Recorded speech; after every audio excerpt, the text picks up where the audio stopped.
Section 44AD ப்ரெசம்ப்டிவ் business இன்கத்தை பத்தி நம்ம இந்த வீடியோல பார்க்க போறோம். இது மெயினா யாருக்கு யூஸ் ஆகும் பாத்தீங்கன்னா, சின்ன பிசினஸ் பண்றவங்க, ஒரு புதுசா தொழில் தொடங்குறவங்களுக்கும், ஏற்கனவே சின்னதா ஒர்க் பண்ணிட்டு இருக்கிறவங்களுக்கும், பிசினஸ் பண்ணிட்டு இருக்கிறவங்களுக்கு இது உபயோகமா இருக்கும். இந்த 44ADல ஒரு பிசினஸ் ஸ்மால் பர்சனுக்கு எப்படி டாக்ஸேஷன் சைட்ல ஒரு பெனிஃபிட் கொடுத்துருக்காங்க அப்படிங்கறத பத்தி தான் நம்ம இந்த பதிவுல பார்க்க போறோம்.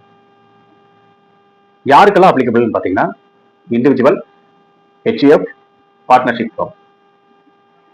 LLP இதுக்கு அப்ளிகபிள் கிடையாது. இதுக்கு யூஸ் பண்ற ஃபார்ம் வந்துட்டு ITR 4.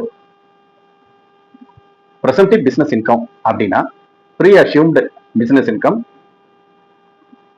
அதாவது கவர்மெண்ட் வந்துட்டு ஒரு சர்டைன் பெர்சன்டேஜ் டர்ன் ஓவருக்கு நெட் ப்ராஃபிட்டை ஃபிக்ஸ் பண்ணுது. அதுதான் ப்ரெசம்ப்டிவ் பிசினஸ் இன்கம் அப்படிம்பாங்க.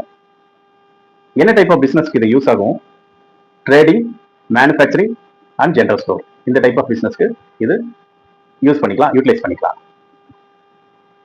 இதை எப்படி கால்குலேட் பண்ணணும் அப்படின்னு பாத்தீங்கன்னா, அந்த நெட் ப்ராஃபிட் அப்படின்னு சொல்றோம் இல்லையா, அது ரெண்டு டைப்பா பிரிக்கிறாங்க. ஒன்னு டிஜிட்டல் மோட் 6%, இன்னொன்று வந்து கேஷ் மோட் 8%. 6% அப்படின்னா அந்த டர்ன் ஓவருக்கு 6% கால்குலேட் பண்ணிட்டு டிஜிட்டல் டிரான்சாக்ஷன் பண்ணியிருந்தோம் அப்படின்னா அதையே நெட் ப்ராஃபிட்டா கன்சிடர் பண்ணிக்கலாம். எக்ஸாம்பிள், 50 lakh rupees நம்ம டர்ன் ஓவர் பண்றோம், அதுக்கு 6% டிஜிட்டல் மோட்ல டர்ன் ஓவர் ஏர்ன் பண்ணியிருந்தோம் அப்படின்னா அந்த 3 lakh rupees நம்ம நெட் ப்ராஃபிட்டா கன்சிடர் பண்ணிக்கலாம். அதே மாதிரி தான் கேஷ் ரெசிப்ட். கேஷ் ரெசிப்ட் வந்து ஃபுல்லாவே நம்ம கேஷ் ரெசிப்ட் பண்ணிருக்கோம் அப்படின்னா 8% வந்து நம்ம ஆப்ட் பண்ணிக்கலாம், நெட் ப்ராஃபிட்டா கன்சிடர் பண்ணிக்கலாம். இதைத்தான் net profit, deemed net profit அப்படின்னு சொல்றாங்க. அடுத்த பாயிண்ட் என்னன்னு பாத்தீங்கன்னா, புக் ஆஃப் அக்கௌண்ட்ஸ் வந்து மெயின்டைன் பண்ண வேண்டிய அவசியம் இல்லை, புக்கை வந்து ஆடிட் பண்ண வேண்டிய நெசசிட்டி இல்லை அப்படின்னு இருக்காங்க.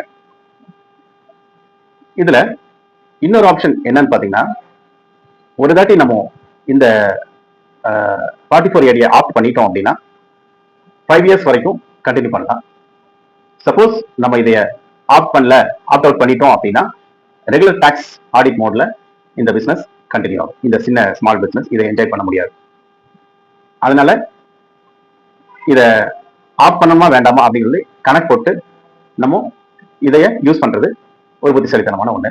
அடுத்த பாயிண்ட் என்னன்னு பாத்தீங்கன்னா, இதுல வர்ற லாஸை வந்து கேரி ஃபார்வர்ட் பண்ண முடியாது, லாஸ் கொண்டு வர முடியாது. ஃபர்ஸ்ட் ஆஃப் ஆல், இதுல புதுசா கொண்டு வந்த நோட்டிபிகேஷன் படி long term capital gain 1,25,000 rupees இதுல ஆட் பண்ணிக்கலாம் அப்படின்னு சொல்லியிருக்காங்க. Listed equity shares and mutual fund amount up to rupees 1,20,000.